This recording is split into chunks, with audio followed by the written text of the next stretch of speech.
buscando en nuestras Biblias en Romanos capítulo 3, versículo 21 al 26. Amén.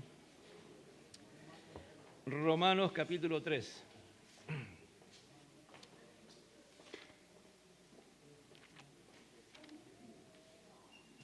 Estamos después de prácticamente 2 años en un culto que comienza, celebramos la semana más gloriosa de la tierra, que ha habido en la tierra, ¿no? Celebramos a Cristo, amén, la vida, su muerte y su resurrección gloriosa. ¿Cuántos creen que Cristo está vivo, amados hermanos? Vamos a orar. Padre, te damos gracias.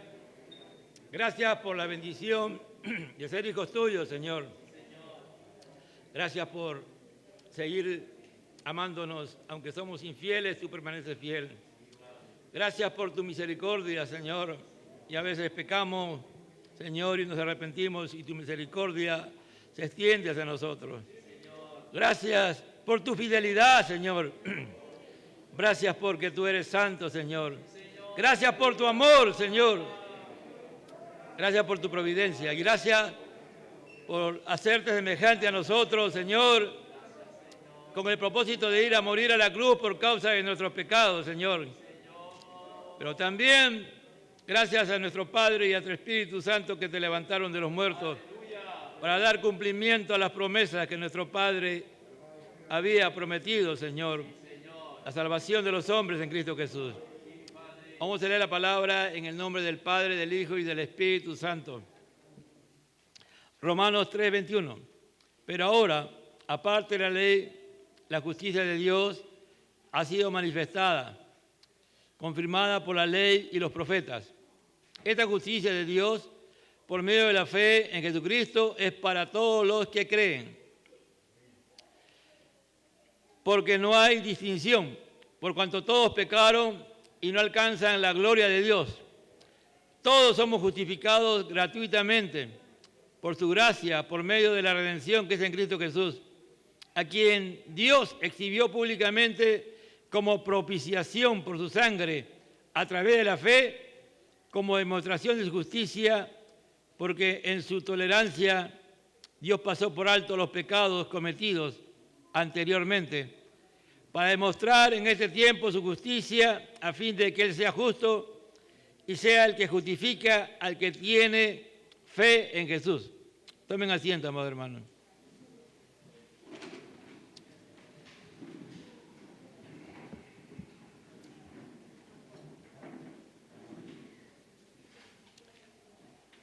El tema es la provisión, la justicia de Dios en la cruz.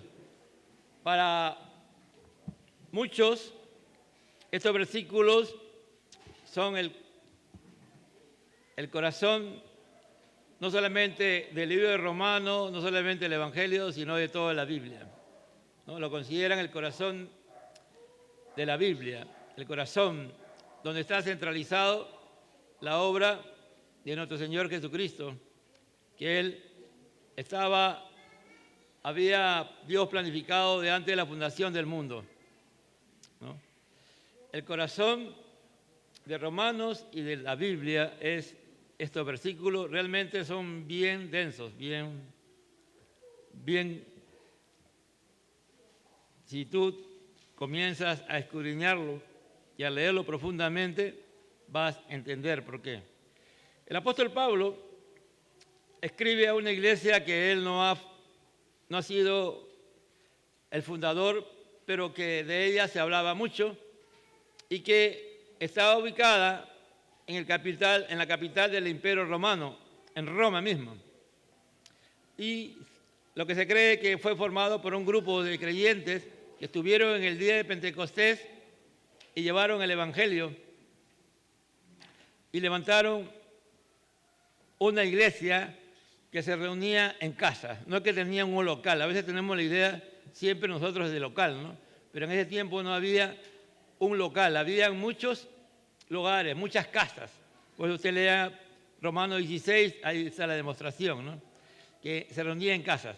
Pero esta iglesia era una iglesia viva, una iglesia que estaba dando testimonio de lo que Dios había hecho en sus vidas, pero tenía algunas situaciones que llegan al oído de Pablo, y Pablo ya había terminado de predicar en todos los lugares que estaban a su alcance, y tenía como mira ir a España, ¿no? A predicar a España, pero iba a ir primero a Roma para él ser confortado y también animar y enseñar a la iglesia de Roma. Porque Pablo tenía un principio, ¿no? Que él predicaba en los lugares donde nadie antes había predicado el Evangelio, ¿no? Entonces él iba solamente a ir a Roma, a estar un tiempo, y iba a ir a España, ¿no? Porque España se hablaba mucho de ello. Entonces, a partir del versículo 1:18, Pablo va a decirnos por qué la ira de Dios se revela del cielo contra toda impiedad e injusticia de los hombres, que con injusticia restringen la verdad. Es decir, Pablo va a demostrar que el hombre, por causa del pecado, está separado de Dios. Y lo va a demostrar, ¿no? Pero primero va a demostrar que la misma naturaleza habla acerca de Dios, ¿no? Y que la conciencia del ser humano está preparada para eso, para entender que hay un creador y ese creador tiene el orden, y aún a través de ello, de una u otra manera, Dios da a entender su existencia y lo que Él quiere. Y después nos habla de la depravación del hombre, cómo el hombre se va depravando, ¿no? Y llega a la condición en que está. En el capítulo 2 nos va a hablar de que ninguna religión realmente puede acercar al hombre a Dios, ¿no? Todos por causa del pecado, y todos van a fracasar. Ya en el capítulo 3, a partir del versículo 8, Pablo va a tomar realmente varios pasajes del Antiguo Testamento para demostrar que todos los seres humanos están bajo pecado, por lo tanto están condenados, ¿no? Y va a tomarlo y va a decir así Pablo, ¿no? 3:10, como está escrito, no hay aún justo ni uno, no hay quien entienda, no hay quien busque a Dios, todos se han desviado, a uno se hicieron inútiles, no hay quien haga lo bueno, no hay ni siquiera uno, sepulcro abierto de su garganta, engañan de continuo con su lengua, veneno de serpiente hay bajo sus labios. Llena está su boca de maldición y amargura. Sus pies son veloces para derramar sangre. Destrucción y miseria hay en su camino. Y la senda de paz no han conocido. No hay temor de Dios delante de sus ojos. Todos estos textos, amado hermano, son textos del Antiguo Testamento, que están en el Salmo 14:1, en el Salmo 53 del 1 al 3, está en el Salmo 5:9, está en el Salmo 143, está en el Salmo 3:14, en el Salmo 10:7, están en Isaías 59:7, están en el Salmo 36:1, ¿no? Pablo era un hombre conocedor de la palabra de Dios, la conocía muy bien, y él está diciendo y afirmando, y ahora se está agarrando de la palabra para demostrar lo que él está diciendo. Y eso debe ser también la característica de cada creyente. Cuando digamos algo y afirmemos algo de la palabra de Dios, tenemos que respaldarlo con lo que está escrito en la palabra de Dios. Por eso decía Jesús, lo escrito está, ¿no? De cierto os digo. Y cuando a veces Jesús decía de cierto os digo, tomaba un texto del Antiguo Testamento y hablaba, o a veces corregía la interpretación errónea que habían hecho los hombres y daba el verdadero significado para entender. Entonces, el hombre tiene que ponerse de acuerdo acerca del problema del pecado para ser salvo. ¿Con quién? Con Dios. Si no estamos de acuerdo con Dios acerca de lo que significa la salvación, para poder ser salvos, aún haciendo cosas buenas, y si lo hacemos independientemente de Dios, somos nosotros nuestros propios dioses. Tú puedes ser una persona y puedes hacer cosas muy buenas, pero para Dios eso no cuenta, porque lo estamos haciendo nosotros. Nosotros nos consideramos y nos ponemos en el centro del universo. Ahí viene el egocentrismo o la egolatría, el amarse a sí mismo y depender de sí mismo. Ese es uno de los grandes problemas de muchos creyentes que no se afirman en Dios, que no buscan realmente, verdaderamente y auténticamente a Dios, que pueden hacer muchas cosas buenas y pueden estar satisfechos, pero realmente estás en armonía con Dios, vives en comunión con Dios, el pecado no gobierna tu vida, ¿no? Si, por ejemplo, tú ves una foto, lo primero que vas a buscar, o a veces lo primero que buscamos si estamos ahí, ¿no? ¿Y cómo estamos? Y ahora, olvídese, ahora ya pues ya no, ya. Ahora, pues hermano, tú te arreglas, ¿no? Si tienes 80 años, puedes salir como una niña de 20 años. ¿Ah? No, ahora el Photoshop, no sé cómo se llama, ¿no? Y hay hombres y mujeres, no solamente las mujeres, los hombres, hermano, que el selfie le quedó chico ya. Entonces ahí encontramos a una persona que tiene problemas de egolatría y muy posiblemente sea idólatra.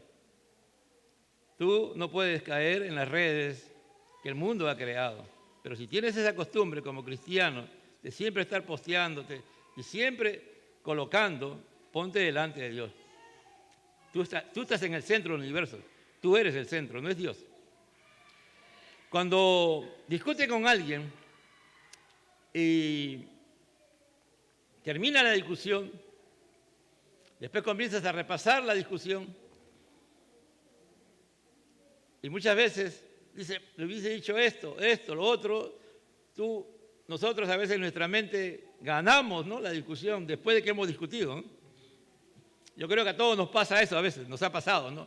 Dios nos ayude a que ya no nos vuelva a pasar nunca más, hermano. Pero ahí, cuando tú tienes ese problema, ¿no?, y le hubiese dicho cuántas cosas más, y le hubiese dicho esto, lo otro, ahí estás con un problema que tú eres el centro.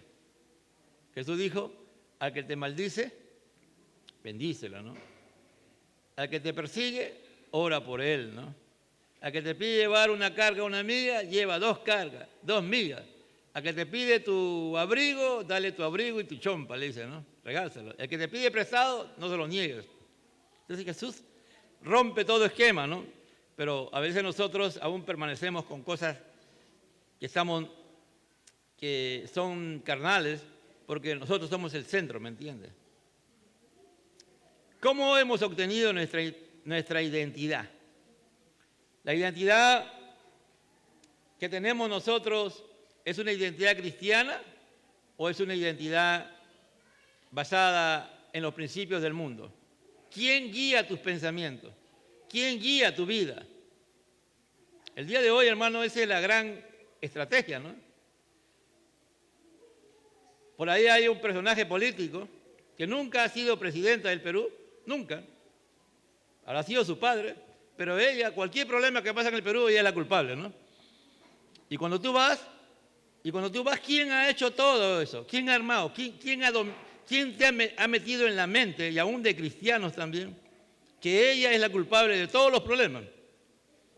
No, aún en broma el otro día, ¿no?, cuando Perú perdió, no sé, con Uruguay, no, ella es la culpable porque Perú había perdido, ¿no? Es decir, a veces es broma, pero en cierto es verdad. Todos los problemas que tiene la nación del Perú, ella es la culpable, ¿no? Por ejemplo, ¿por qué? Porque han logrado lavarte el cerebro y hacerte creer que eso es verdad. Cuando tú vas a la palabra de Dios o vas a la verdad de la verdad, vas a encontrar las cosas como son, ¿no? Tú y yo cuando ya somos cristianos, no somos manipulables. Ya más adelante vamos a hablar, esclavos de Cristo. Quien tiene que cautivar mi mente, mis pensamientos, mi vida es el Señor. Cualquier cosa que llega o quiere cambiar o hacerme pensar de otra manera, tengo que pensarlo. Entonces, si tu mente es secular, si tu mente es del mundo, no podemos escuchar a Dios, pues, hermano. Si tus pensamientos, todo lo que tú tienes, gran parte de lo que tú tienes, es lo que recibes del mundo, es difícil que tú escuches a Dios. Si es el único momento en que tú vienes y te sientas aquí y escuchas a Dios, no lo vas a poder escuchar. Te vas a ir de este lugar y cualquier cosa va a pasar y te vas a olvidar de todo lo que has escuchado. Esto es importante porque Pablo está hablando del pecado y de las consecuencias del pecado y cómo nos puede destruir, pero también va a hablar cómo solucionar el problema del pecado. Pero ese es el mensaje de la cruz. A veces decimos, a Dios si existe que me sirva a mí, porque de lo contrario buscaré otro Dios. ¿No? Sí, hay muchos creyentes, entre comillas, que están en los supuestos caminos de Dios, pero su fin es que Dios les sirva. Es como a veces yo digo, ¿no? Hay muchos creyentes que Dios es su salvavidas. No es su salvador, es su salvavidas. Cuando tienen problemas nada más lo buscan, ¿no? Cuando tú te estás ahogando en una playa y hay un salvavidas, tú vas a pedir auxilio. ¿Qué hace el salvavidas? Viene, se mete al mar, arriesga su vida y te saca, ¿sí o no? Nada más que cuando tenemos problemas o situaciones o queremos algo, buscamos a Dios. Ese tipo de personas, ahí comienza la idolatría. No a Dios, sino a ti o cualquier cosa creada. La pregunta verdadera es, ¿qué clase de Dios existe? ¿A qué clase de Dios yo debo de rendirme si no tengo ese Dios que realmente Él me va a dirigir mi vida? Voy a tener problemas. Cuando tú lees aquí la lectura de Romanos 3, 21 al 26, vamos a encontrar que el pasaje más preponderante es la justicia de Dios. ¿No? La justicia de Dios, ya sea justicia, justificación o justo. Es la palabra que se repite permanentemente en estos 6 versículos. Primero, la relación entre la justicia de Dios en Cristo y el pacto de la ley del Antiguo Testamento. Pablo dice en el 3:21, ¿no? En el 18 va a decir, perdón, en el 19:20, antes de terminar, para entender este enlace, ¿no? Dice, Pablo usa una palabra bastante fuerte, pero necesaria, porque a veces la manera. Ahora bien, sabemos que cuando dice la ley, lo dice a los que están bajo la ley, para que toda boca se calle, dice, se cierre en la Reina Valera, y todo el mundo sea hecho responsable ante Dios. Es decir, con lo que le he dicho a ustedes, en la palabra de Dios, me incluyo yo el primero, seguro Pablo va a decir, nadie puede decir nada. Todos somos pecadores sin Cristo Jesús. Porque toda la sobre la ley, porque por la sobre la ley, ningún ser humano será justificado delante de él. Pues por medio de la ley viene el conocimiento del pecado. Pero dice, pero ahora, dice en el 21, pero ahora, no hay una transición, va a pasar ya a otro tema, y el tema que va a entrar Pablo a discutir es la justificación por la fe. ¿Por qué esto es central? ¿Por qué algunos consideran que es los 6 versículos más importantes de toda la Biblia? Porque aquí Pablo va a responder al problema del pecado y nos va a llevar ¿a dónde? A la cruz. Porque la única solución para responder ante el poder del pecado es la muerte de Jesús en la cruz del Calvario, pero no solamente la muerte de Él, sino también su resurrección poderosa. Porque eso de nada hubiese valido que Jesús hubiese muerto y ahí se quedó. No, Él resucitó. Y el poder que vino sobre Jesús, que levantó a Jesús de los muertos, es el poder que nos transforma y nos cambia, que nos hace entender esa palabra, que nos hace vivir conforme a esa palabra, que es el Espíritu de Dios, que va formando a Cristo en nosotros, la semejanza de Cristo en nosotros. Mire, algunos creen que el Dios del Antiguo Testamento es un Dios iracundo, ¿no? Que para siempre airado. Y el Dios del Nuevo Testamento es un Dios amoroso y misericordioso, ¿no? Antes yo tenía esa idea. Al comienzo, como en la iglesia no había mucha doctrina, y esa era la escuela antigua, ¿no? Tú escuchabas hablar a cualquier hermano, no. El Antiguo Testamento es la ley, y ahí Dios está castigando siempre, ¿no? Haciendo cosas. Pero cuando uno va creciendo en la gracia y Dios te va proveyendo recursos, te provee recursos, entonces Dios, que es bueno, comienza a hacernos entender realmente el propósito del Antiguo Testamento. En el Antiguo Testamento también hay un Dios de amor, hay un Dios de misericordia, hay un Dios de bondad, hay un Dios fiel que cumple sus promesas, hay un Dios santo y también está la gracia de Dios, porque hay cosas que ahí tú vas a encontrar, como por ejemplo el mismo David, ¿no? Vemos la misericordia de Dios y la gracia de Dios para restaurar y levantar a David. Entonces no es todo como es.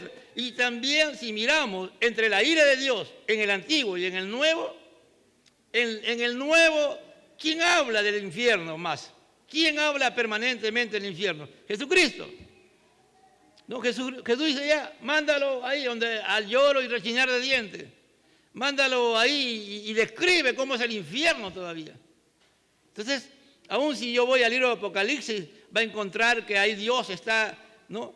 Sale a hacer justicia y va a haber derramamiento de sangre contra sus enemigos, ¿no? Entonces, hay que siempre entender y leer la palabra de Dios con el sentido que el Señor quiere, ¿no? Pablo dice en Romanos 3:21, el pueblo estaba bajo el pacto de la ley de Moisés, pero ahora la justicia de Dios se revela aparte de la ley de Dios. No es que la ley queda abrogada, no es que la ley ya no. En estos días, los cultos de los sábados está hablando precisamente sobre ese tema, ¿no? En el capítulo 6 de Romanos y en el 7 ahora, de la importancia de la ley, de que es de suma importancia. Pero ahora, aparte de la ley, se ha manifestado la justicia de Dios. No es una justicia diferente, más bien la justicia de Dios se ha manifestado de manera, es decir, aparte de la ley del pacto. Porque aquí va a decir el Señor a través de Pablo que en el 3:21, pero ahora aparte de la ley, la justicia de Dios ha sido manifestada y confirmada por la ley y por los profetas. ¿Qué está diciendo? Que la ley de Dios descansa ¿en qué? En la ley y en los profetas. Desde Moisés en adelante, toda la demostración de la justicia de Dios en el Antiguo Testamento están atadas a una estructura del pacto mosaico. Es decir, Moisés estableció Dios y ordenó la ley, y el principio de la ley era que los hombres conocieran la voluntad de Dios. Pero encontramos que los hombres fallan y no pueden realmente cumplir con la ley. Pero ahora hemos alcanzado el fin del pacto de la ley. Es decir, Pablo presenta un nuevo pacto. Según Jeremías, ¿no? Pablo era conocedor muy experto del Antiguo Testamento, y él se va a referir a Jeremías 31, donde el Señor habla de que Él va a escribir su palabra en los corazones. Es decir, Jeremías, aún en toda su crisis que estaba y que profetizaba a un pueblo rebelde, a un pueblo que no quería escuchar a Dios por nada, él va a decir que él va a formar un pueblo. Un pueblo, dice, vienen días, 31, vienen días, declara el Señor, en que haré con la casa de Israel y con la casa de Judá un nuevo pacto, una nueva alianza, que es ahora en Cristo Jesús. No como el pacto que hice con sus padres el día que lo tomé de la mano para sacarlo de la tierra de Egipto. Mi pacto que ellos rompieron, aunque fui un esposo para ellos, declara el Señor. Porque este es el pacto que haré con la casa de Israel. Después de aquellos días, declara el Señor, pondré mi ley dentro de ellos y sobre sus corazones la escribiré. Entonces yo seré su Dios y ellos serán mi pueblo. No tendrá que enseñar más cada uno a su prójimo y cada cual a su hermano, diciendo, conoce al Señor, porque todos me conocerán, desde el más pequeño de ellos hasta el más grande, declara el Señor, pues perdonaré su maldad y no recordaré más su pecado. Aquí está hablando, hermano, una gran promesa. Porque, ¿cuál es la diferencia entre el pacto de Moisés y el pacto de la alianza en Cristo Jesús, en la nueva alianza? Cuando tú, en el Antiguo Testamento, tú podías estudiar la palabra y luchabas para aprender la palabra y te la grababas en tu mente y en tu corazón, pero a veces había una fuerza mayor que tú, que era el pecado, y te llevaba cautivo al pecado. Pero en el Nuevo Testamento, lo que el Señor va a hacer es no solamente darnos su palabra, sino también su Espíritu. Y el Espíritu de Dios hace esa obra. ¿De qué? De que tú y yo podamos entender la palabra. Al entender nos apropiamos de ella y queda grabada en nuestro corazón. Pero todo eso gracias a ¿qué? A la nueva alianza, al nuevo pacto. A que la justicia de Dios va a ser satisfecha. ¿En dónde? En la cruz del Calvario. La muerte de Cristo Jesús abre una gran oportunidad para todos los seres humanos.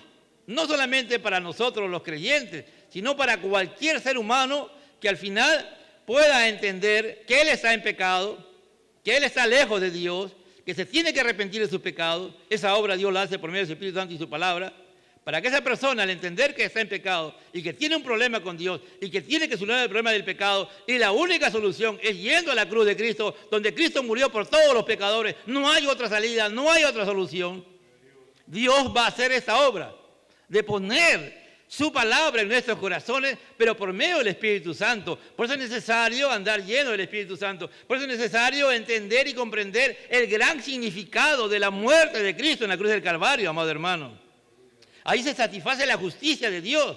No es la justicia de la ley, no dice eso. No dice la justicia de la ley de Moisés. Dice la justicia de Dios, porque Dios en sí mismo se hizo semejante a nosotros para venir en forma humana y estuvo acá en la tierra, y el propósito por el cual Jesús nació para morir, amado hermano. Jesús vino bien claro, él sabía que iba a ir a la cruz del Calvario, que la razón principal por la cual él venía era morir, pero morir por nosotros, los pecadores, para redimirnos, para comprarnos a precio de sangre y de gran precio, y también hacernos propicio a Dios.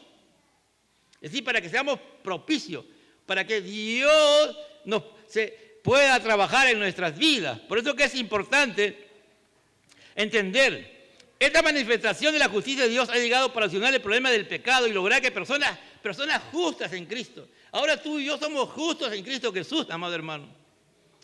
Ante Dios, Pablo dice que la justicia de Dios ha sido revelada aparte de la ley. La justicia que nos habla es aquella que fue testificada por la ley y los profetas. ¿Quién está testificando aquí? En Jeremías 31 es un profeta. ¿Y quién testificaba anteriormente? La ley. Vas a Isaías, vas a encontrar, hay muchos libros de la Biblia que hablan específicamente de la muerte de Cristo en la cruz del Calvario. O de la única manera era para satisfacer ¿qué cosa? La justicia de Dios. Si se lee correctamente el Antiguo Testamento, descubriremos que estos escritos apuntan a Cristo, testifican de Cristo, adelantan y profetizan sobre lo que ha culminado Cristo. ¿Me entiende? ¿En dónde? En el día que Él murió y resucitó y ascendió al cielo. Él vino para morir por nosotros, pero Dios lo levantó de los muertos y después lo ascendió y está a la diestra del Padre. Ahora está como sumo sacerdote para interceder por nosotros, para que por nosotros podamos vivir la palabra de Dios, para que podamos tener esperanza, para que podamos tener fe, para que tengamos amor, para que esperemos la segunda venida de Cristo y nuestra identidad sea cristiana, auténtica y verdadera, pase lo que pase. Si estamos en esta nueva alianza, pero el antiguo pacto presagió lo que ahora existe, hermano. ¿Por qué? Porque si tú miras todo el Antiguo Testamento y el pacto, las leyes, no hay hombre que lo pudiera cumplir. Solamente Cristo Jesús pudo cumplir con el pacto mosaico, con toda la estructura que involucraba el pacto mosaico. No hablo de los fariseos, hablo de en sí de la misma palabra en el Antiguo Testamento que tenía toda una estructura, y Jesús satisface todo eso, Jesús cumple eso. Entonces, el nuevo pacto es el cumplimiento del viejo pacto. Pablo establece la revelación de la justicia de Dios en relación al Antiguo Testamento. Sienta las bases para las buenas nuevas, ubicando sus raíces en la página del Nuevo Testamento. Es decir, Pablo, amado hermano, cuando él habla en Romanos y en cualquier libro, él va a referirse siempre al Antiguo Testamento. Y él es el que Dios le da el privilegio, la bendición de hablar de la nueva alianza basada en la justicia de Dios. En la justicia de Dios. ¿Por qué se llama justicia de Dios? Porque ¿quién muere en la cruz del Calvario? El Dios hecho hombre. ¿Satisfaciendo qué? ¿La justicia de quién? La justicia de un Dios santo que decía que la paga del pecado, ¿qué cosa es? Muerte. muerte, ¿me entiende? Él va a satisfacer todo eso. En segundo lugar, en el capítulo 3, 22, se establece el alcance de la justicia de Dios para todos los seres humanos sin ninguna distinción, amados hermanos. Esa es la gran bendición. La gran bendición del Evangelio es que todo ser humano, de cualquier raza, etnia, color, cultura, posición social, tiene la oportunidad de ser salvado, de ser convertido en hijo de Dios. Por eso Pablo dice en el 3:22, esta es la justicia de Dios por medio de la fe en Jesucristo. Es para todos los que creen, porque no hay distinción, por cuanto todos pecaron y no alcanzan la gloria de Dios, o están destituidos de la gloria de Dios. Todos, es la palabra clave aquí, es todos, todos, todos. ¿Quiénes son todos? Todo ser humano. No hay nadie que pueda ser excluido. Si hay un apóstata, si hay uno que blasfema contra el Espíritu Santo, es porque antes conoció a Dios, ¿me entiendes? Tú no puedes blasfemar contra el Espíritu Santo si tú nunca has tenido una experiencia con Dios, nunca has tenido y conocido el poder de lo que es el Evangelio, de lo que es Dios. A veces Satanás, que si no reprende, engaña a algunos que ni siquiera saben nada del Evangelio, y dice, no, yo he blasfemado contra el Espíritu Santo, hermanos. Se blasfema o se insulta o se denigra al Espíritu Santo cuando tú lo has conocido y has visto la gloria de Dios y después lo niegas. Dice que eso no es verdad, eso es de Satanás. Esa es persona blasfema. Y el apóstata es aquel que conoce a Dios, que ha tenido experiencia con Dios y después lo niega todo. ¿Me entiende? Por eso que todo ser humano, no hay ser humano que dice, no, este es muy malo, no. Hitler es muy malo, él no va. Aníbal Torres tampoco va. No, hermano, es para todos. Es para todos. No hay ser humano. No hay ser humano que no tenga la oportunidad de ser salvo. Por eso que Pablo lo que lo va a afirmar, lo va a repetir. Esta justicia es por medio de la fe en Jesucristo, es para todos los que creen, porque no hay distinción, por cuanto todos pecaron, están destituidos de la gloria de Dios. Esta justicia de Dios llega mediante la fe en Jesucristo. No la fe de Jesucristo, en la fe en Jesucristo. Hay personas que pueden decir, yo tengo la fe de Jesucristo. Bueno, gloria a Dios, hermano. Ha llegado a un gran nivel, Dios te bendiga y te siga. Y sigas adelante, ¿no? Porque llegar al nivel de la fe de Jesucristo, pero no, es la fe en Jesucristo. ¿Conoces a Jesucristo? ¿Tienes una relación personal con Él? ¿Cómo conocemos a Jesucristo? Por medio de su palabra, por medio de una relación activa, permanente con Él, fluida, una comunión. Por eso Dios provee el Espíritu y su palabra para que vayamos conociendo a Cristo. Por eso que la fe viene por el oír. ¿Qué cosa? Pablo va a decir más adelante. Por el oír la palabra de Dios. Pablo va a decir a todos los que creen. No, porque no hay distinción, pues todos han pecado y están privados de la gloria de Dios. ¿Qué significa eso? Cuando Adán y Eva estaban con Dios y no habían pecado, ¿en qué vivían? Vivían en la gloria de Dios. ¿Me entiendes? Adán y Eva vivían en la gloria de Dios, vivían la manifestación de la gloria de Dios a cada instante de su vida. Lo primero que ellos pierden cuando pecan contra Dios de los beneficios es la manifestación de la gloria de Dios. Por eso que automáticamente se dan cuenta que están desnudos y se avergüenzan. Pero cuando estaban en la gloria de Dios, ellos no tenían ningún tipo de vergüenza porque había comunión, había santidad, había todo. ¿Quién causó eso? Fue el pecado. El pecado nos destituye de la gloria de Dios. Cuando tú y yo volvemos a Cristo, ¿no? Y nos mantenemos en Cristo Jesús, podemos ver la gloria de Dios, amados hermanos, de una u otra manera, ¿no?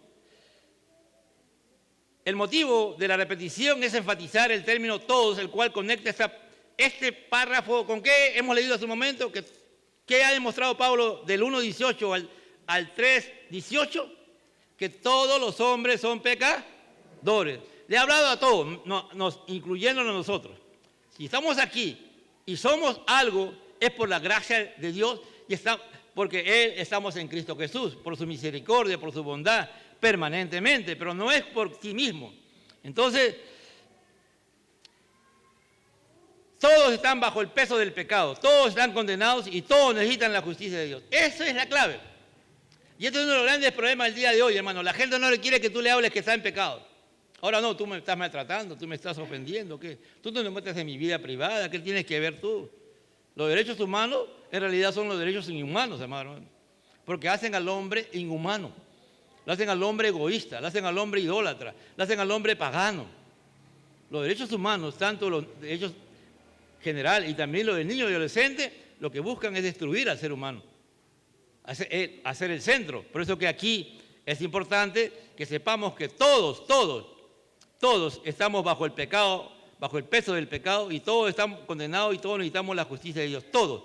Por eso que esa es la gran batalla que nosotros libramos para que una persona sea salva, es demostrarle, Dios por medio de nosotros, demostrarle que es pecador. Y que Él, no solamente que es pecador, y pedir al Espíritu Santo que haga la obra de convencerlo de pecado, justicia, juicio, es decir, que se arrepienta de su pecado y por sí mismo diga, yo soy un pecador, yo estoy lejos de Dios. Es decir, están privados de la gloria de Dios y están privados también de darle la gloria a Dios, porque cuando tú y yo vivimos conforme a Dios, le podemos dar la gloria a Dios. Cuando tú y yo vivimos y entendemos el mensaje de la cruz de Cristo y proclamamos ese mensaje, y a veces sufrimos por la causa de la cruz de Cristo, amado hermano, le damos la gloria a Dios, ¿no? Entonces, por eso que es el centro de la idolatría que la Biblia entra y condena, porque todos somos culpables de ello. ¿De qué? Del pecado. Es decir, todo, tal como lo ha demostrado el apóstol, que todos los seres humanos pecan y que la justicia de Dios proviene para la necesidad universal. Es para todas las razas humanas, de todos los tiempos. Esta justicia está disponible para todos los que tienen fe y creen. Todos somos culpables ante Dios y la cruz es nuestra única esperanza, amado hermano. La cruz es nuestra única esperanza, la cruz de Cristo. No hay otra esperanza, no hay otra solución para el pecado del hombre, para vivir en la gloria de Dios. Tú no tienes que esperar llegar al cielo para ver la manifestación de la gloria de Dios. Tú y yo en esta tierra podemos ver la gloria de Dios. ¿Cuántos lo creen, amado hermano? Lo que nos debe maravillar es esta realidad, que esta verdad atraviesa a todos los orígenes étnicos, hermano. En Apocalipsis 4 y 5, usted va a ver la cantidad de personas de toda cultura, raza, tiempo, etapa, adorando delante del trono de Dios. ¡Aleluya! ¿Cuántos han leído esa parte, hermano? Que en un momento u otro aparece una multitud de personas adorando al Cristo de la gloria. Ay, no dicen los peruanos por acá, los chilenos, no, todos somos una nueva creación en Cristo Jesús, adorando por la eternidad a nuestro Dios, ¿no? Y esta diversidad espectacular es algo que enfatiza la unidad de la iglesia. Hermano, la iglesia, vamos a encontrar en la iglesia gente rara. Gente dice, oye, ¿cómo apareció este hombre? Mira, ¿cómo apareció esta señora? ¿Cómo apareció este joven? Dice, ¿qué es esto? ¿Pero qué? Pero ves con una distinción, que esa distinción te une a él. ¿Qué cosa es? Que ese hombre ha sido comprado a precio de la sangre de Cristo. Que ese hombre ha tenido que ir a la cruz de Cristo para arrepentirse de su pecado y entregar su vida a Cristo, entender que es pecador. Pues, oye, pero si este hombre es así, pero esta mujer es así, pero aquí, amado hermano, cuando se reúne la iglesia y se convierten verdaderamente, Dios los cambia, Dios los transforma, gracias al mensaje de la cruz de Cristo, aleluya. ¿Entiende? Gracias al mensaje de la cruz de Cristo. Y eso nos debe motivar a evangelizar a las personas, no importando quiénes sean, amado hermano. De verdad, no importando quién sea un asesino, sea un violador, sea un secuestrador. Hermano, igual todas esas personas necesitan ser salvadas, necesitan ser convertidos, porque todos han pecado y todos estamos destituidos de la gloria de Dios. Bueno, en Efesios 2, el Señor nos habla de la nueva humanidad, ¿no? Y ahí habla de que había una pared que separaba a los judíos de los gentiles. Y Dios en la cruz de Cristo, cuando la cruz se plantó y Cristo murió y se abrió, cuando Cristo muere, el lugar santísimo se abre y es abierto desde arriba hacia abajo. ¿Y qué simboliza? De que todos los hombres a partir del momento tienen acceso a la salvación gracias a la muerte gloriosa de Cristo Jesús en la cruz del Calvario, amado hermano. El velo no se rasgó cuando Jesús resucitó. El velo se rasgó cuando Jesús, automáticamente Jesús muere, ¡fua!, se parte en dos.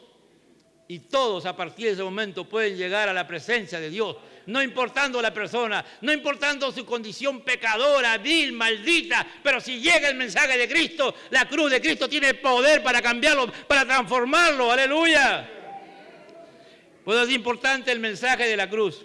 En tercer lugar, versículo 24, 3:24. Todos son justificados gratuitamente por su gracia, por medio de la redención. Estamos en Romanos.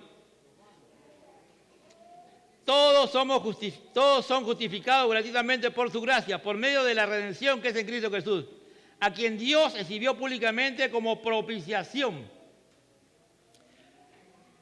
Dice, se establece que la fuente de la justicia de Dios es la provisión misericordiosa de Cristo por nuestros pecados.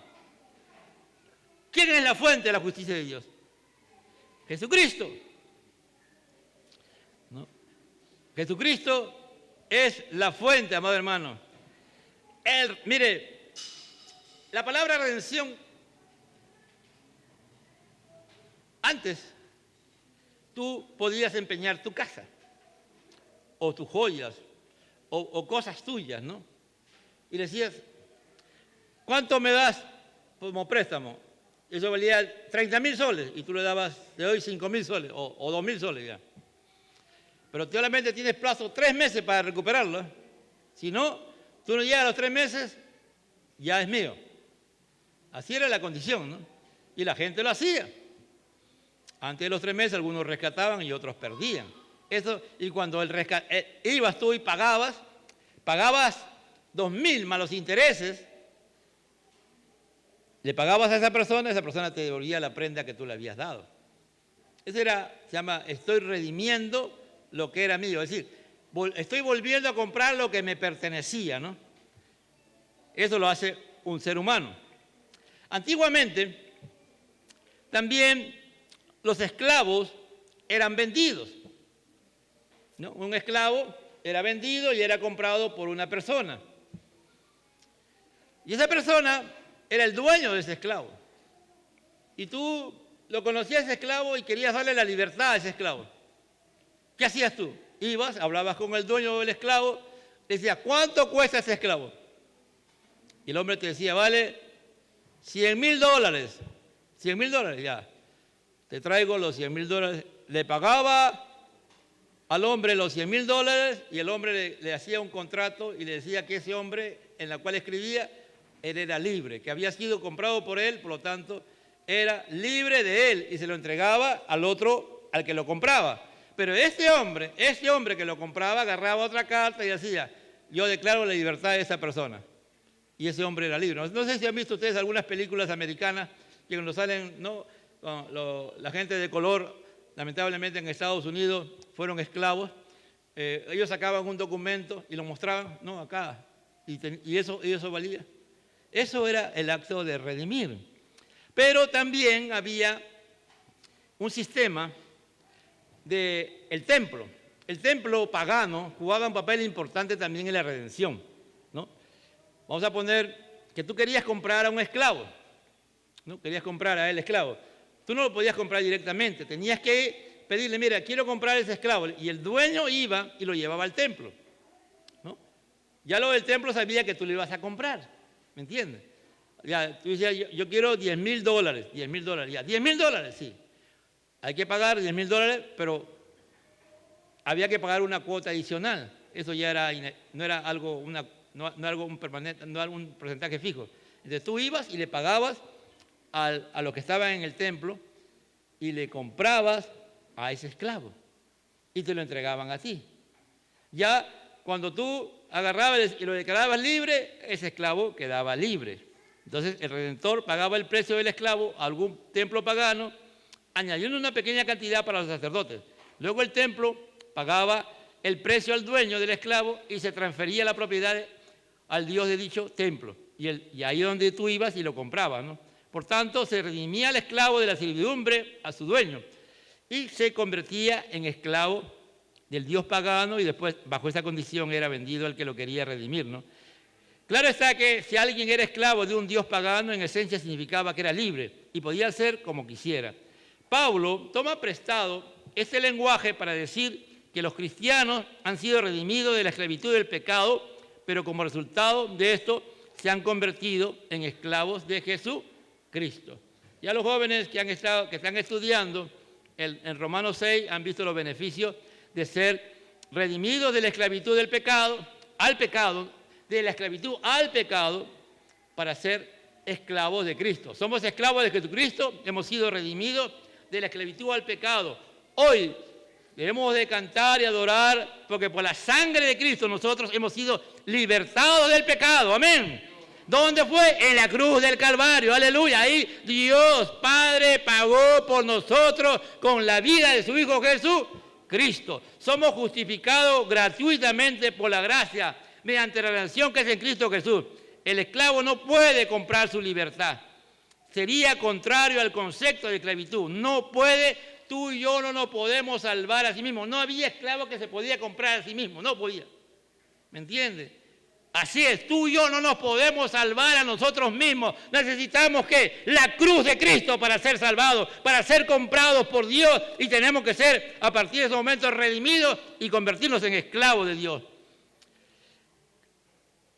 En segundo lugar, Pablo va a hablar de la propiciación, dice, ¿no? Dice, a quien Dios exhibió públicamente como propiciación.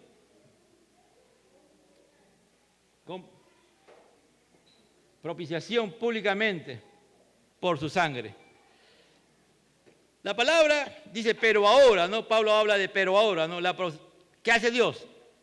Dios nos vuelve propicio a Él. La propiciación es el acto mediante el cual alguien, en este caso Dios, se hace propicio, es decir, favorable.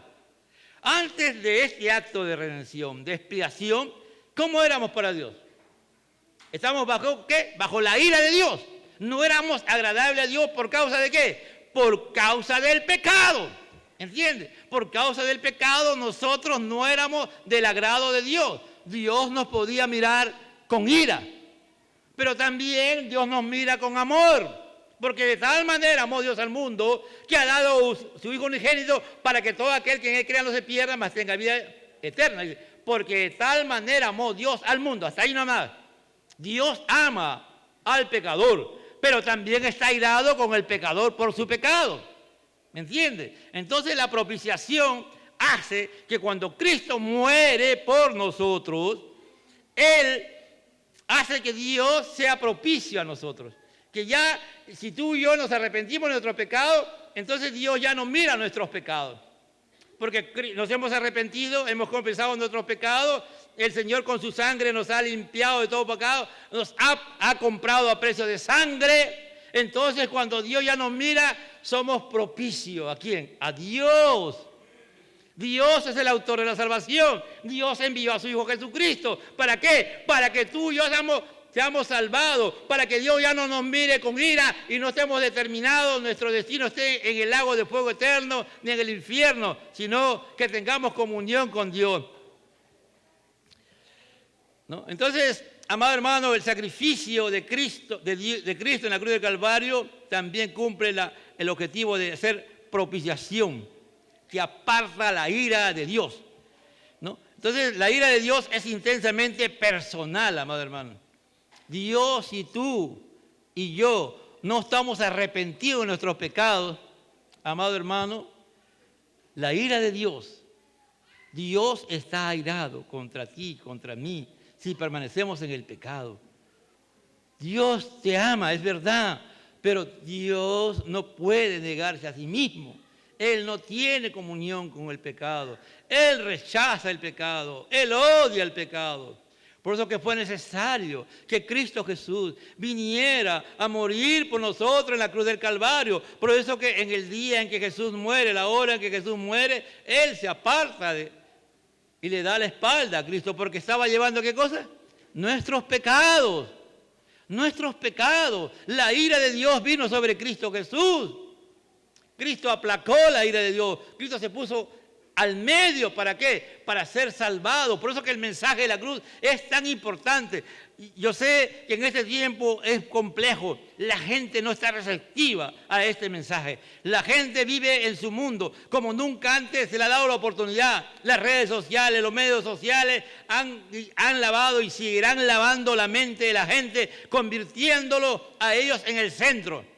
En el centro, ¿me entiende? De todo lo que existe. El hombre es el centro. El hombre se cree que es el centro de todo. Pero ese es el engaño más grande que Satanás, que le dijo a Eva, serás como Dios. Y el hombre cree que es Dios. Por eso que es necesario que Dios nos redime. Es necesario que Dios se haga propicio a nosotros, pero ¿por medio de qué? Por medio de la muerte de Cristo Jesús, Dios se hizo propicio. Entonces, el pecado es principalmente contra Dios. Todo pecado que tú y yo cometemos es contra Dios, amado hermano. Es verdad, afectamos a muchas personas, pero principalmente contra quien pecamos, ¿contra quién es? Contra Dios. Por eso el Salmo 51, David dice, contra ti he pecado. No dice contra Betsabé, no dice por mi culpa se murió mi hijo. No, yo he pecado contra ti. Porque si amamos a Dios sobre todas las cosas, y lo decimos, y hacemos ese tipo de pecado o los pecados, no estamos amando a Dios. Necesitamos el mensaje de la cruz de Cristo. Necesitamos entender lo que es realmente el pecado. Todo lo que hace el pecado y nos destruya. ¿No? La Biblia presenta a Dios mirándonos con ira y con amor a la vez. Amar a Dios sobre todas las cosas es la meta. En cuarto lugar, voy terminando. Se establece que la justicia de Dios se demuestra a través de la cruz de Cristo. En Romanos 3:25 dice, la parte B, a través de la fe, como demostración de su justicia, porque en su tolerancia pasó por alto los pecados cometidos anteriormente, para demostrar en este tiempo su justicia, a fin de que Él sea justo y sea el que justifica, el que tiene la fe en Jesús. Miren, amado hermano, cuando Jesús muere en la cruz del Calvario, cuando dice aquí, por los pecados pasados, no por tu pecado, no está hablando de tu pecado pasado, está hablando de los pecados pasados de todas las personas, comenzando desde Abel, del primer héroe de la fe, de que le creyó a Dios y presentó un holocausto conforme a la voluntad de Dios, y por causa de eso Caín lo mató, ¿no?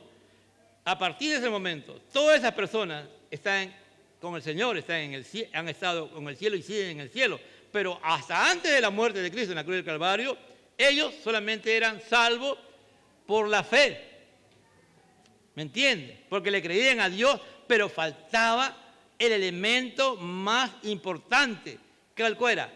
La fe en Cristo Jesús, ¿me entiende? La fe. Por eso que en el 22 dice, la justicia de Dios es por medio de la fe en Jesucristo para todos los que creen. Cuando tú crees, primero, que eres pecador, estás convencido que eres pecador, y el Espíritu Santo te ha convencido, la palabra de Dios te ha convencido, y tú estás siendo un creyente de que eres un verdadero pecador, y te arrepientes de tu pecado, lo haces como un acto ¿de qué? De fe, de fe, la fe, ¿me entiende? Y todas esas personas, Abraham le creyó a Dios, le fue contado por cosas, por justicia. Abraham estaba mirando la cruz de Cristo.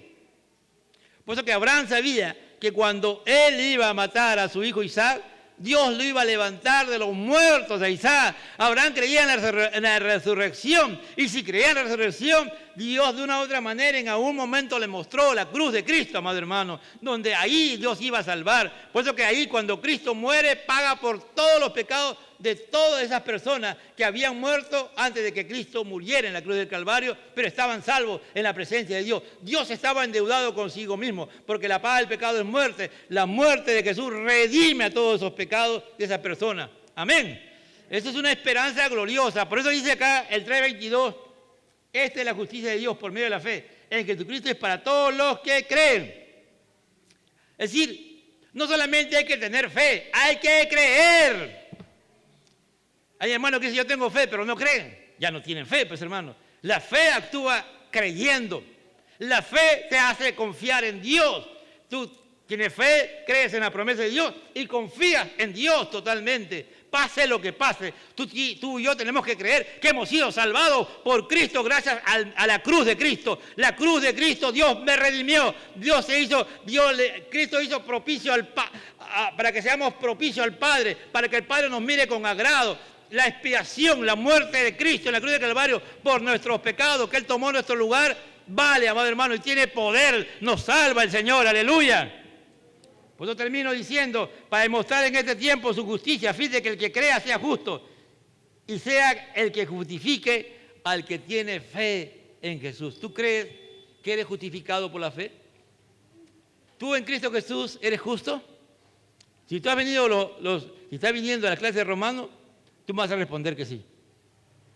Pero si tú no lees la Biblia, nunca tú vas a creerte justo, ¿me entiendes? Somos justos en Cristo Jesús, amado hermano. Justos en Cristo Jesús, increíble, ¿no? Injustos, pecadores, malditos. De toda esa condición nos sacó el Señor y ahora nos ha hecho justos en Cristo Jesús. Por eso dice, Pablo dice, para demostrar en este tiempo su justicia. ¿La justicia de qué? La justicia de Dios. A fin de que el que sea justo, a fin de que Él sea justo y sea el que justifique al que tiene fe en Jesús. ¿Tienes fe en Jesús? ¿Crees en la obra de Jesús en la cruz del Calvario? Que es lo más importante, lo más glorioso que Dios hizo, enviar a su Hijo para morir por ti. Nosotros, viles pecadores, que no valíamos nada, que estábamos destinados a la muerte eterna, que nadie, Satanás, estaba feliz con nosotros. Pero un día viene Jesús y Él toma mi lugar en la cruz del Calvario. Viene para redimirme, para comprarme. Yo y tú, que no valíamos nada por causa del pecado, el Señor dice, yo pago, yo redimo a ese hombre, yo redimo a esa mujer. Con mi vida, en la cruz del Calvario, Jesús hizo esto, amado hermano. Y Dios hace propicio a Dios a favor de nosotros. Para que Dios ya no nos mire con ira, sino nos mira ahora con amor. Para que tú y yo proclamemos el mensaje de la cruz de Cristo, amado hermano. Que ese mensaje tiene poder. Que Dios salva. Por eso Pablo decía, porque no me avergüenzo del Evangelio, porque es poder de Dios para todo aquel que cree. Pablo decía, yo a partir de ahora en adelante voy a predicar a Cristo y a Jesucristo crucificado, porque ese es el mensaje principal. Porque sin la muerte de Jesús no hay resurrección, sin la muerte de Jesús no hay ascensión, sin la muerte de Jesús no hay sumo sacerdote intercediendo a favor de nosotros, sin la muerte de Jesús en la cruz del Calvario no hay el principio de lo tanto glorioso, de que aquí estemos, amado hermano, en esta mañana.